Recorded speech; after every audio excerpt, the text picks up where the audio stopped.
yun, magandang umaga po. Magandang umaga po sa ating lahat, mga kababayan. Magandang umaga, magandang araw, magandang hapon sa ating mga kababayan dyan. So ngayong araw na to ay mag-asikaso po ako, kasama yung aking bayaw sa ano po, yung hospital bill at yung mga requirements para sa DSWD at sa Lingap. Sayang naman kung hindi natin i-appeal ang opportunity sa pagkuha or mga minus yung hospital bill natin, mga kabayan. So lumapit kami dito sa may Sanggunian, sa may City Hall ng Davao City, para sa ganon na maminusan yung bill sa bayaran sa aking Vienna. So mga kabayan, sasamahan ko po yung aking bayaw sa pagkuha ng mga requirements. So marami pang kulang, mga kababayan. Mayroon pang barangay certificate. Bali ang kailangan po yun, process yung mga requirements sa pagkuha ng mga benefits sa minus ng bill ng aking biyenan. So kasama ko po yung aking bayaw.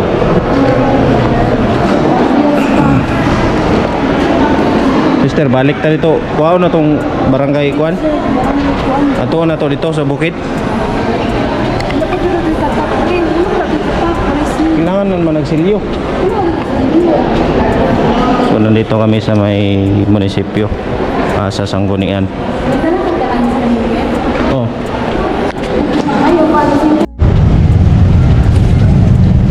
Yan mga kabayan, lumabas muna kami para i-kompleto yung requirements. Ha? Ako sa? Atuon, ulion na tagto. Ay, ulion na, dalion na mo ulit niya. Wala ko kami, balik kami ka ng hospital direction. Oh, medical certificate.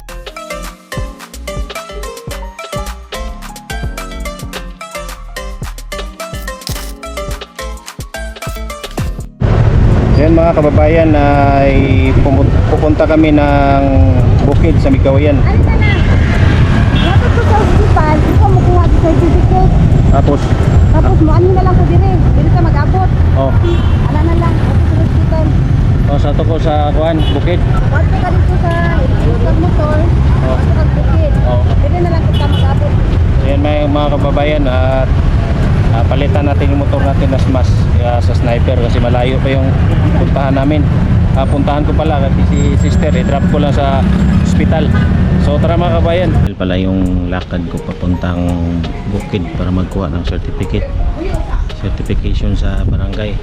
Kasi yung certification kasi send lang ng ganyan sa messenger.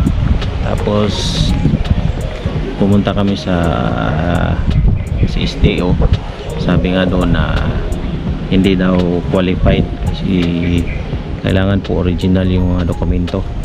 So cancel ang transaction dahil kulang po sa dokumento at pabayaran na lang daw ngayon ang bill. At si Madernita makalabas na po, mga kababayan. So hindi naman gaanong malaki yung bill, nasa 20k lang. So mayroon pa namang nabawas sa PhilHealth at saka sa iba pang yung mga diskwento. Senior po siya, kaya may mga diskwento po, mga discount pa na ang total lang ng bill na binayaran 20k. So sayang sana kung nakabil kami sa Lingap at saka sa DSWD. Kaso bukas Friday wala pong opisina yung LGU Davao. Kaya mga kababayan, hayon lalabas na sila Mama Anita at yung manugan mabienan ko, makauwi na siya at ihahatid ko bukas, mga kababayan. So ngayon ang gagawin ko, babalik ako sa bahay. So tara, samahan niyo ko sa daan na naman.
Yan, napakahirap ng daan dito mga kabayan.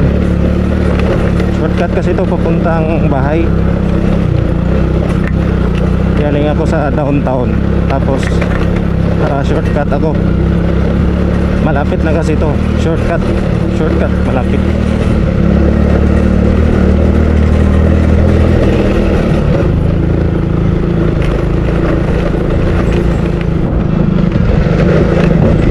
Mga 200 meters ang ang lugar na daan.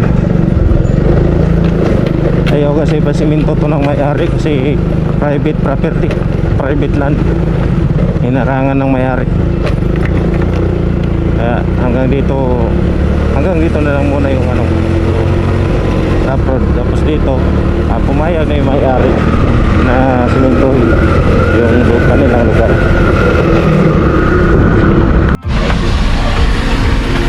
So yun mga kababayan, nandito na si Mother.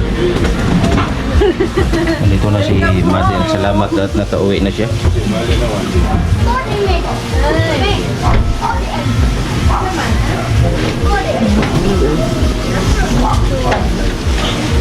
Welcome sister. Welcome aboard. Hoy, brother! Naunsa naman? Ito naman diha lagi. At salamat sa Panginoon kasi nakabalik na si nanay sa pamamahay. Salamat, Lord. Namugasta na na si Tita ni mo. Wala, Tita na yung uk-uk na mo. Ayun, panik na yung uk-uk. Ay! Tita, tuma! No!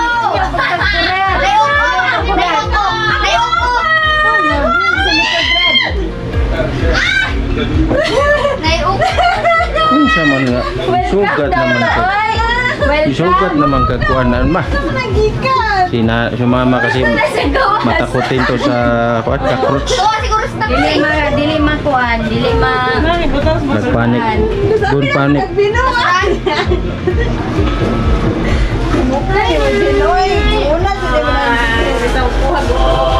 Hindi, layo. Nandito ko.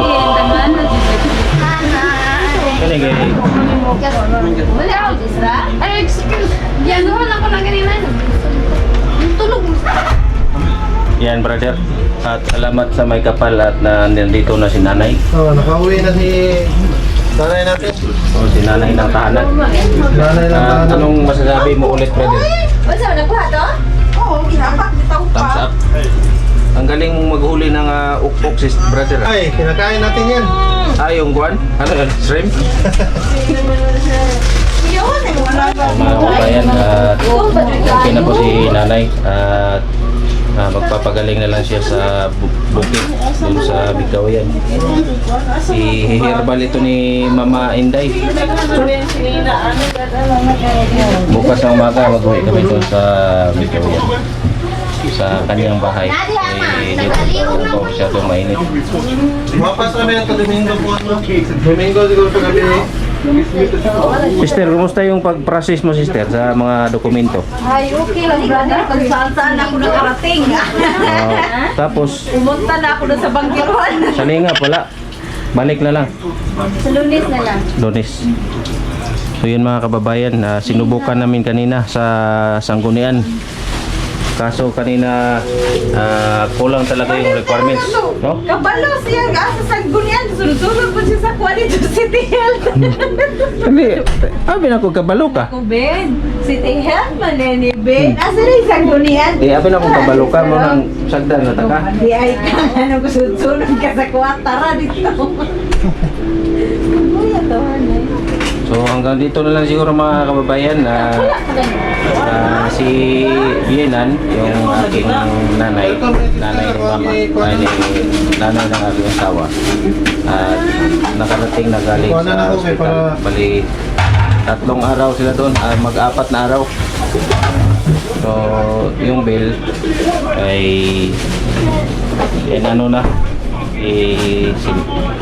ipadaan naman sa lingap. I-process pa siguro mga kailan sister, i-process sister mga Lunes. Lunes na kasi di ba Polo, holiday bukas no? Walang pasok yung Work from home, government offices. kaya pala sinubukan namin kanina kaso wala talaga. Kulang yung requirements namin. i-submit namin sa Lingap at saka sa DSWD para ma-discount mga kababayan. So hanggang dito na lang siguro mga kababayan. Maraming salamat sa inyong panonood. Si Ma'am Merla, si Ma'am Los, sino pa yun? Si Luke, anay pala man diri. Luke. Pagkuan mo, ano pa yung nag-comment? Basta marami. Si Ma'am